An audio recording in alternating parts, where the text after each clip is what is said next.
Hello friends, welcome to my channel Rajeshwari Krishnan. இன்றைக்கி ஒரு special day, என்னோடய பர்த்டே. அதுக்கு வீட்டில் நானே ஒரு கேக் ரெடி பண்ணேன்.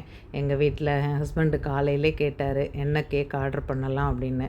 அதெல்லாம் வேண்டாம், நான் வீட்டில் இருக்க பொருளை வச்சு நானே கேக் தயார் பண்ணுறேன் அப்படின்னு சொல்லிட்டு நானே ரெடி பண்ணேன் ஃப்ரெண்ட்ஸ். அதுக்கு நான் ஃபஸ்ட்டு 2 முட்டையை எடுத்து உடச்சி ஊற்றிக்கிட்டேன். உடச்சி ஊற்றிட்டு அதில் 1/2 டம்ளர் ஜீனி, 1/2 டம்ளர் ரீஃபைண்ட் ஆயில் எடுத்து வச்சுருந்தேன். 3ஐயும் போட்டு இந்த மாதிரி க்ரீம் பதத்துக்கு அடித்து எடுத்துகிட்டு வந்துட்டேன் மிக்ஸி ஜாரில். 1 டம்ளர் மைதா மாவு எடுத்து வச்சுருந்தேன்.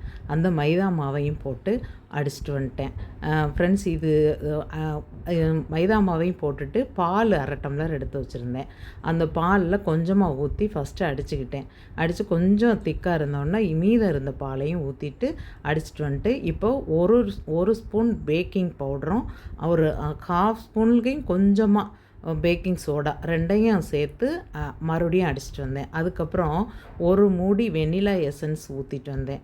ஊற்றி மறுபடியும் அடிச்சுட்டு வந்துட்டேன். அடித்து எடுத்துகிட்டு வந்தோன்னா நல்லா அந்த கேக்குக்கான அந்த பக்குவத்துக்கு அந்த மாவு ரெடி ஆயிடுச்சு.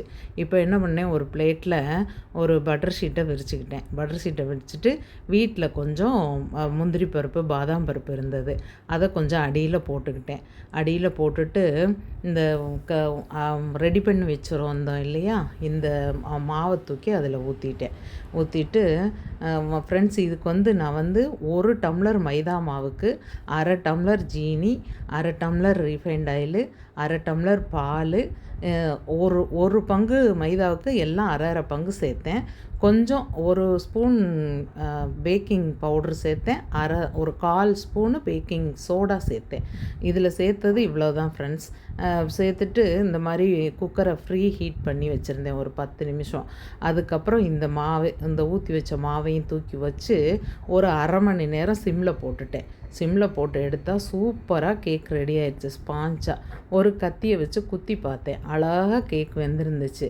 அதை மெதுவாக சூடாக இருந்துச்சா, மெதுவாக இடுக்கியை வச்சு எடுத்து இப்போ ஒரு பிளேட் எடுத்துக்கிட்டேன். வீட்டில் இருந்த பிளேட்டில் வச்சு அந்த கேக்கை கவுத்தி அந்த பட்டர் ஷீட்டை மெதுவாக அப்படியே ரிமூவ் பண்ணி எடுத்துட்டு ஃப்ரெண்ட்ஸ், இதில் எனக்கு ஒரு சின்ன யோசனை தோணுச்சு.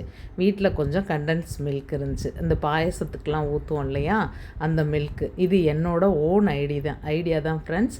நான் க்ரீமுக்கு பதிலாக இதை சேர்த்துட்டு அதுக்கு மேலே நல்லா நிறையாவே போட்டுட்டு நான் செலவு பண்ணது என்ன அப்படின்னு கேட்டிங்கன்னா, ஒரு 10 ரூபாய்க்கு போய் ஒரு ஃப்ரூட் ஜாம் பாக்கெட் மட்டும் வாங்கிட்டு வந்து இப்போ ஹாப்பி பர்த்டே ராஜி அப்படின்னு எழுதினேன். ஹாப்பி பர்த்டே ஃபுல்லாக எழுத முடியாது, ஏன்னா நம்ம கேக் சின்ன கேக்கா, அதனால ஹெச்பி மட்டும் போட்டுட்டு கீழே ராஜி அப்படின்னு போட்டுட்டு ஃப்ரெண்ட்ஸ், இந்த கேக்கு செய்யல எனக்கு மனசுக்கு அவ்வளோ சந்தோஷமாக இருந்துச்சு.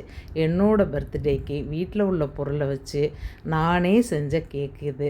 இதே மாதிரி நீங்களும் உங்கள் வீட்டில் பர்த்டேக்கு குழந்தைங்களுக்கோ உங்களுக்கோ அந்த மாதிரி எனக்கு இது செய்கிறதுக்கு ஒரு 1/2 மணி நேரம் தான் ஆணுச்சு. 1/2 மணி நேரமும் கூட அந்த கேக் வேகிறது தான் டைமு.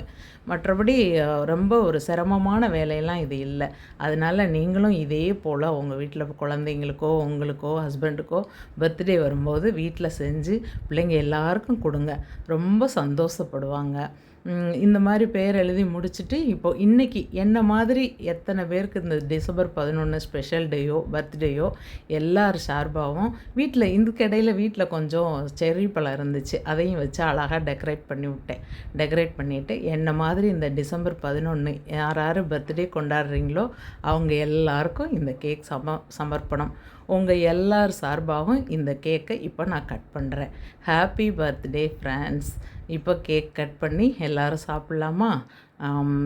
பாருங்கள், கேக் கட் பண்ணுறேன். ரொம்ப அருமையாக வந்துருந்துச்சு, டேஸ்ட்டும் ரொம்ப அருமையாக இருந்துச்சு ஃப்ரெண்ட்ஸ். பாருங்கள் எவ்வளோ ஸ்பான்ச்சியாக அழகாக கேக் வந்திருக்குன்னு. ரொம்ப சூப்பராக இருக்குது ஃப்ரெண்ட்ஸ். ஹாப்பி பர்த்டே, பாய்.